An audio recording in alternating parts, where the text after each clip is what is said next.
Hello everyone, this is MEENU AGRAWAL. Now coming to the topic female reproduction. Okay, so let's first look at the different parts of the female reproductive system. As you can see here in the diagram, here is your ovary.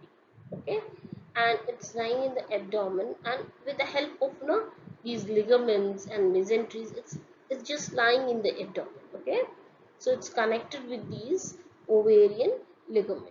Okay, and you can see here that this is the part of your what fallopian tube or oviduct you call it, or so this is consisting of what? It is consisting of your this fimbri portion. If you look at it is basically divided into three. That is your first is your this is this part which consists of fimbri and is called as infundibulum. This is called as infundibulum. We call it as infundibulum, and this is your ampullary region. Okay, and this is your isthmus. Okay, and then now it further that tube continues into your uterus. Okay, so these are the different parts of your what? Of your oviduct. Okay, or you can say fallopian tube. Okay, so now we also call it as fallopian tube. Okay, now coming back to this uterus, if you look at this uterus is what? It's a pear-shaped structure. Okay, now if you look at its hollow, it's womb. Now it's giving space for the development.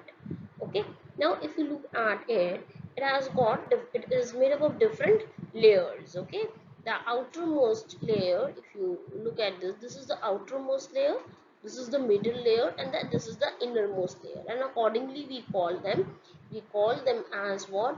We call them as endometrium. No, we call them as this one, the inner one, we call them as endometrium. We call them as endometrium.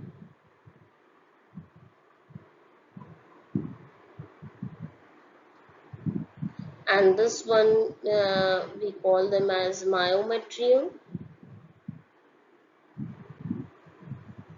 Okay, and this one we call them as what?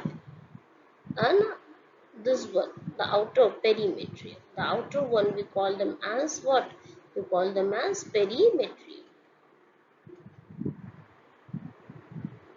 So this is the outer one. Okay, now at the end of it, what do you see here? At the end of it, you see now this region becomes quite narrow, and here this region is called as cervix, as you know. Okay, and then it ends into your, this cervix is the end portion of your uterus. Okay, and then it ends into your what? Into your vagina. It ends into your what? Into your vagina, which is also called as birth canal.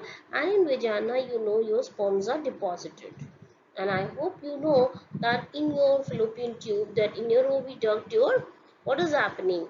Your fertilization takes place. Okay, and where does the implantation takes place? It takes place in your uterus. Okay, so this is about the different parts of your female reproductive system. Now look at this was the front view. Now look at the side view. If you look at the side view, what do you find here?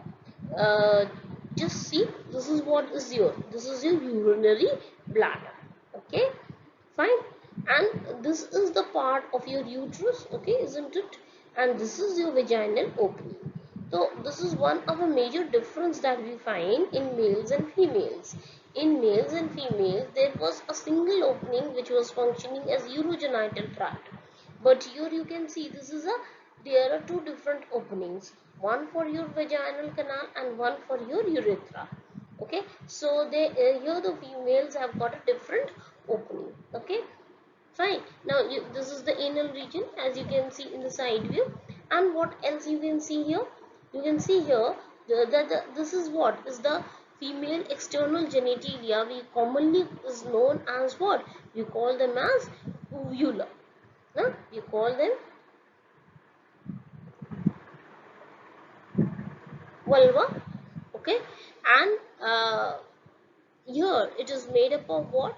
It consists of lip-like folds. Okay, and that is your labia minora and labia majora. So as you can see here in the diagram, it is given. This is your labia majora and the inner one is your labia minora. Okay, so accordingly the name suggests that one is your external and one is your internal. Okay, they surround your what? Vaginal and your urethral opening, as you can see in the figure. The area enclosed by the labia minora is the vestibule of the vagina. Okay, the vestibular glands secrete a lubricating mucus into the vestibule. Okay, and the hymen is the thin ring of tissue that forms a border around the entrance to the vagina. Okay, so it's just a very thin opening there, and it doesn't mean ki, no, there are many myths related to this hymen. If it is ruptured, the female is not a virgin. Okay, so that is not the case, but now anterior labia minora merge to form a the prepuce of the clitoris, which is basically the similar structure to the male penis, and now this structure, this tissue becomes uh, it's it is got it is related to erectile tissue of the penis, so they also become engorged with blood vessels during sexual excitement. Okay, so they are also involved, then their function is also same like that. Okay, and they are also rich in nerve endings and a highly sensitive structure to this. Clitoris is highly sensitive to touch, pressure, temperature, and serves as a center for sexual sensation in the females. Okay, so this is about the external genitalia of the females. Okay, now moving on to see, there is lot of difference now in case of males and females. This process, it's very different from spermatogenesis. This oogenesis is very different. Okay, so if I'm talking about oogenesis, okay, so oogenesis is very different from your now spermatogenesis. In various ways we will look at it. First of all, the females are born with a fixed number of oocyte. Okay, fixed number of oocytes. It's not that females keep on forming the number of oocytes, and secondly, this number is formed at the fetal stage. So at the very fetal stage, at the embryonic stage, you find the females have got this ovarium. Okay, where they multiply, and the number is around 1 million. Okay, this number is around 1 million when a baby is born, and when till it reaches puberty, this number gets reduced around 80,000 to 1 lakh, you can say. Okay, so this number gets reduced, the number of ovum gets reduced, and in a lifetime of a female, she ovulates around, you can say, 400 to 500 eggs. Okay, now there are different terminologies. Let's look at that. Look at them. Coming back to the onset of puberty, this menstrual cycle. Onset of menstrual cycle is called as what? Menarche. And when does this onset take place? It is called as menarche. And when does this onset takes place? It takes place at the puberty time, where there is lot of hormonal changes taking place in the body, and at puberty this period may last from 11 to 14 years, we can say, for females, and at puberty we will find that they will start now ovulating eggs. Now what is happening? See, there are around 8,000 eggs. Okay, now out of that, now only 10 to 15 eggs, now they start maturing. Okay, they start growing in size.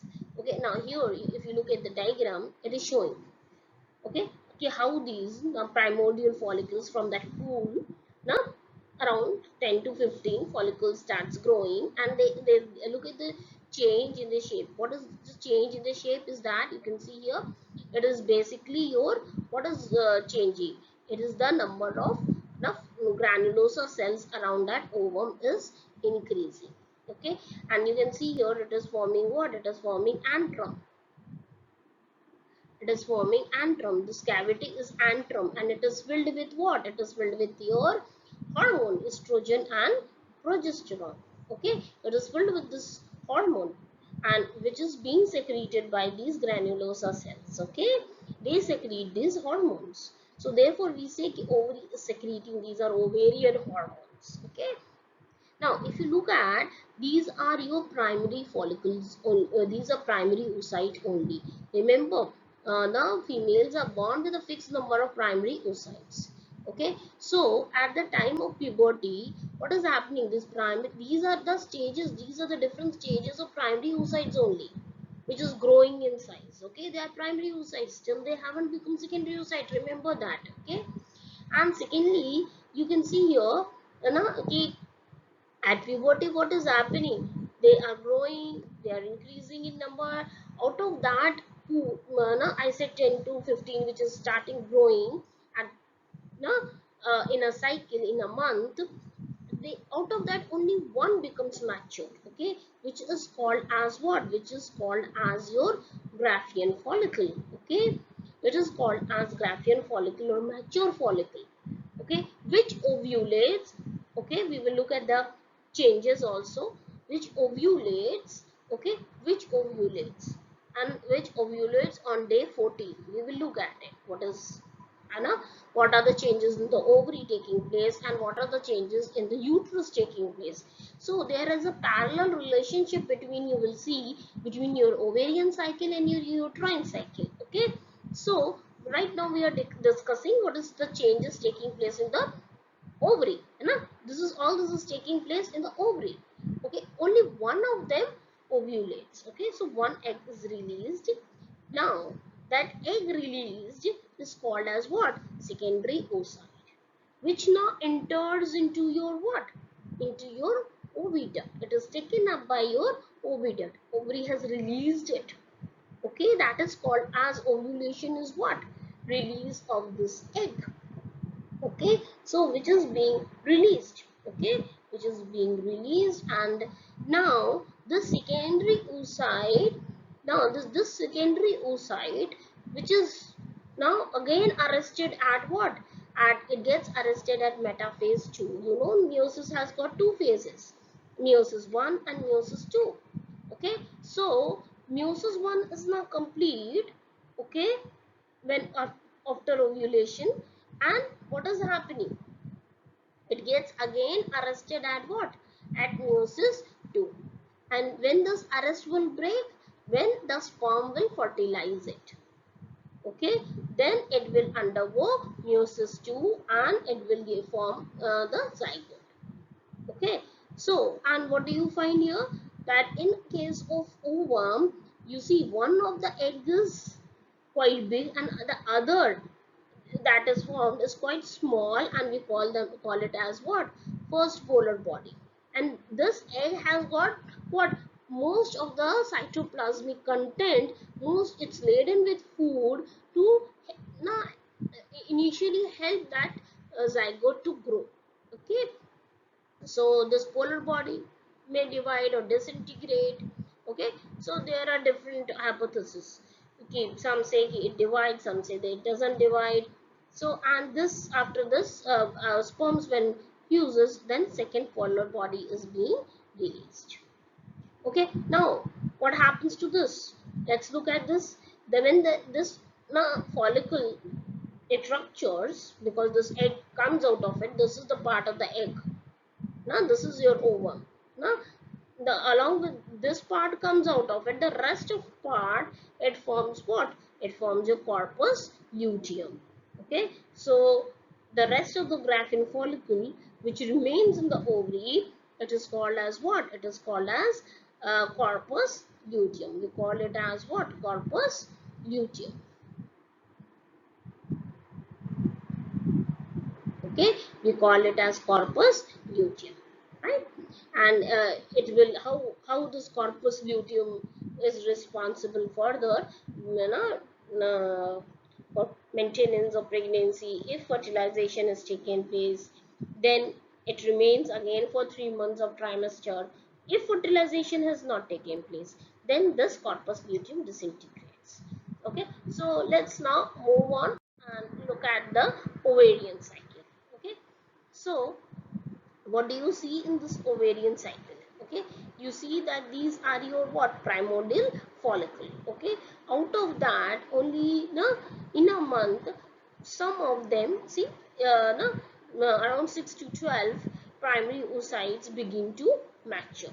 Okay, and once they begin to mature, and these are the developing stages, it's shown here, and you can see only one of them becomes mature, and on the day 14 now it is being released, and this process is called as what? It is called as ovulation. Okay, so we can see uh, how now the things are changing in the ovary. So this is your ovarian cycle. What is this cycle? This is your ovarian cycle. What do we call this cycle as? We call it as ovarian cycle. Okay, so now you can see it's ruptured, and the part which is left, you can see it is forming what? Corpus luteum. Okay, if now fertilization takes place, then corpus luteum maintains. If not, then it disintegrates. As it is, as you can see in the diagram, that it is sizes decreasing, therefore it is disintegrating. Okay, and look at the diagram here which I have tried to show you. See, this is the picture which is showing you what? Which is showing you the structure of your what? Primary oocyte. Okay, so you can see here, this is your primary oocyte. Okay, fine. Now moving on to the let's look at the uterine cycle. First let us look at this number hormones which are present. Very quickly I will go through it. As you know that these hormones, now you know about them, you know about FSH. This FSH is what? It's a hormone, which is secreted by your what? Anterior pituitary. Okay, now it stimulates the development, it goes and acts on your ovary. Okay, and stimulates what? The development of what? It stimulates the development of follicles and the secretion of estrogen from them. I told you, from those granulosa cells only your what? Your estrogen is being secreted. Okay, so they secrete, the ovary is secreting. Okay, and therefore you know that after menopause, that many females they suffer from various problems because the source of estrogen is now not there. Now if you look at LH, which is also secreted from your anterior pituitary, it stimulates what? Ovulation, development of what? Corpus luteum, and secretion of which hormone? Progesterone.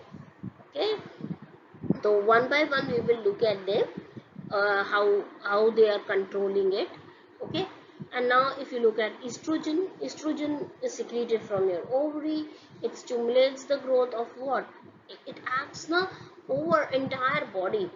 Okay, and it's responsible for your brain development, everything, and development of secondary sexual characters. And then mainly it is what causing in the cycle. It causes ovarian follicles maturation. It helps in maturing the ovarian follicles and growth of your now blood vessels in the uterus. Okay, now coming to progesterone, it completes the preparation of endometrium. We will look at it, and it, what it does, it now if pregnancy is there, then it inhibits contraction of myometrium. अगर contraction होने लगेगा uterine wall में, तो it won't ना, it will push that embryo out of the womb, okay, of the uterus. And the hormone, there is one more hormone which is your inhibin. Okay, so inhibin is secreted also from your ovary, which acts where it will, you will see that it acts on your anterior pituitary. Okay, it will act on anterior pituitary. It is secreted by your ovary.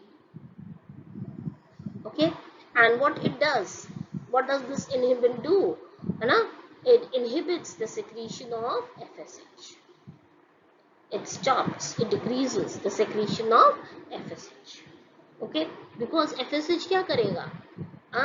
अगर वहाँ पे now if this has happened, fertilization has happened, then you need not to have FSH because it promotes follicular development. Then that cycle has to stop. Okay, then for 9 months that cycle won't happen. Okay, so it decreases the secretion of FSH. And what is there? Another, now there is a hormone which is called as relaxin, you must have heard. Okay, which is also released from your ovary and placenta. Placenta also releases estrogen, progesterone. Okay, and it is responsible for what? Implantation. It promotes implantation. Okay, and inhibits your muscular contraction of your uterus. Okay, so it inhibits uh, uterine contraction. Okay, inhibits, relaxin inhibits uterine contraction. Okay, so these are the things. Now let's move on to the ovarian cycle. Now if you look at this uterine cycle, this is, we have discussed with ovarian cycle. Now we are moving towards uterine cycle. Now all the things are there in this.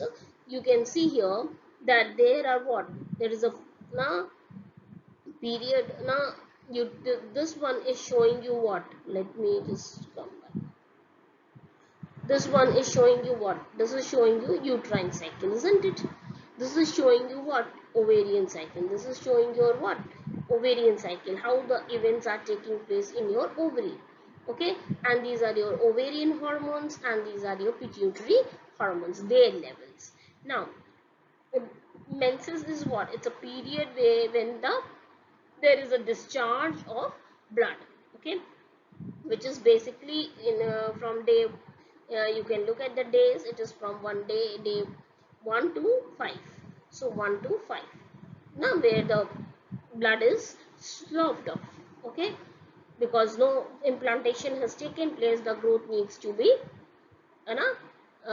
discarded, so that whatever growth has taken place now will be removed. Okay, now again a cycle will begin. Okay, that is called as your what? Follicular phase. Okay, and during this what will happen? Your hypothalamus will release what? Which hormone? Your hypothalamus will release which hormone? Hypothalamus will release GnRH. This is hypothalamus. It will release what? GnRH, which will act where? It will act on your anterior pituitary. It will act where? It will act on your anterior pituitary. And it will cause what? The release of what? FSH and LH. Now what this FSH and LH is doing? Okay, they are acting on your ovary and causing what? Now FSH is causing what? Follicular development. We have seen that. Okay, so this FSH is acting and causing what? Follicular development.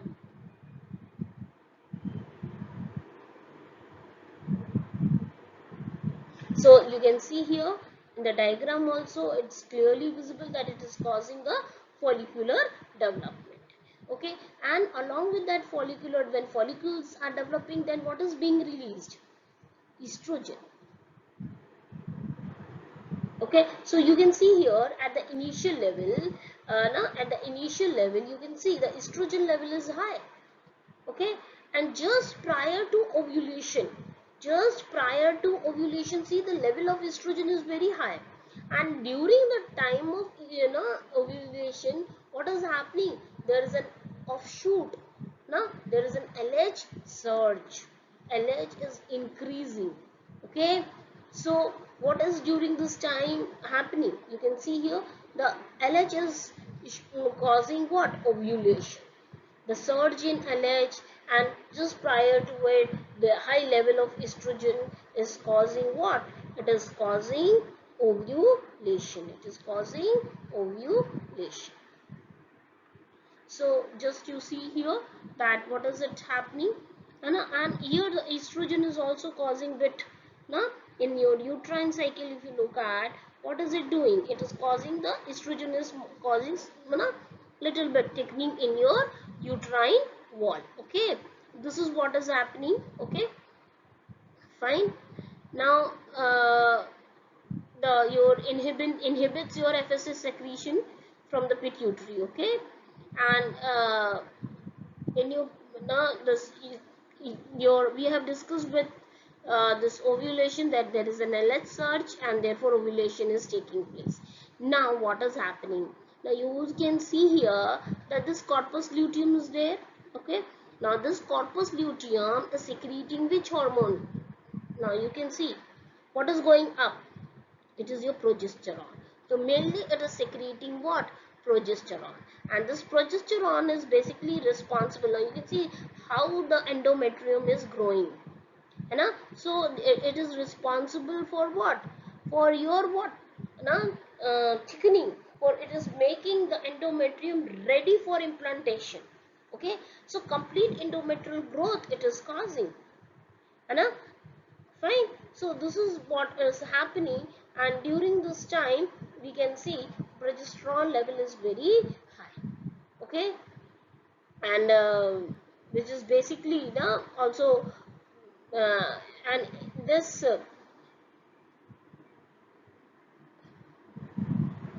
and during this time, what is happening? What do you find here? There is very low levels of your FSH and your LH. Both the levels are high, because high levels of progesterone and high levels of estrogen, both is what? It is inhibiting. They are going back and inhibiting. They are inhibiting FSH and LH secretion. Okay, so this is about the hormonal regulation, and you need to now, and when if fertilization is not taking place, again you can see here what is happening. It is corpus luteum is decreasing, and again it is entering into the period of menses. So this period is around of 28 cycle, but I tell you, it may vary from individual to individual. Okay, because it depends on many other factors, many other psychological factors, environmental factors, which has an impact on the person. Okay, so generally this cycle is of 28 days. Okay, that is what we say. Now I have jotted down here for you people, just to whatever I have told you, it's there only here. The pre-ovulatory phase, that is hypothalamus releases GnRH, FSH stimulates follicle development. Again I'm reiterating it. LH indirectly stimulates. LH is what? Indirectly stimulating estrogen production. Estrogen stimulates thickening of your endometrium. Estrogen has a negative feedback effect on pituitary and hypothalamus. Inhibits FSH secretion by pituitary. Okay, and here is high level of estrogen is there, which has a positive feedback effect on pituitary gland and hypothalamus, which causes what? LH surge and stimulates the ovulation. तो इसीलिए आपने देखा ना, just prior to LH surge there is an increase in level of estrogen. And then what is happening? The post ovulatory phase, after ovulation, LH stimulates the development of corpus luteum, hence concentration of progesterone strongly inhibits hypothalamus and anterior pituitary. Okay, FSH and LH secretion decreases. Estrogen has a negative feedback effect on hypothalamus and anterior pituitary. Okay, inhibits FSH secretion from your pituitary. Okay, so this is how it is working. Now coming to the end of the it, just I want to say ki women's na when they age, what is happening, they under that end of the menstrual cycle, please note down what do we call it. We call it as menopause. Okay, we call it as menopause, and which usually occurs at the age of 45 to 55. And estrogen secretion decreases, as you know, because its source is your follicles. Now ovulation and menstrual cycles become irregular and finally cease. This decrease in estrogen has another effects on the bone matrix, because I told you this estrogen has a general impact on the body. Okay, so they had got impact over your bones, over your fatty tissues, everywhere they are acting. Breast ka development up, hip ka development up, sab dekhte hain ki how secondary sexual characters are affected. So they lead to osteoporosis and fracture. An increase in blood cholesterol makes women more likely to develop coronary artery disease, है ना, drying of vaginal mucosa, है ना. So all these kinds of problems, bone problems, joint problems, these occur more to females. Why? Because of these things. Okay, now for most men na, you know कि at during aging the testosterone secretions in them is throughout their life. Okay, so they are an advantage to it. Okay, so common reproductive problem that we see in males at the older age, and not mostly not but some they suffer, is prostratic hypertrophy, that is enlargement of the prostate gland. As what is happening in them, in this case urethra is getting compressed, okay, by the growing prostate gland, and urination becomes difficult in this case. Here the residual urine in the bladder increases and the chances of urinary tract infection is becoming. जब urine उसमें रहेगा तो infection तो होगा, है ना. तो prostate hypertrophy is usually benign, but cancer of the prostate is one of the most common concerns in elderly men. Okay, so this is there. We have completed male and female reproductive system. If you have any questions, please write in the comment box, and keep watching and subscribing. Thank you. Bye bye.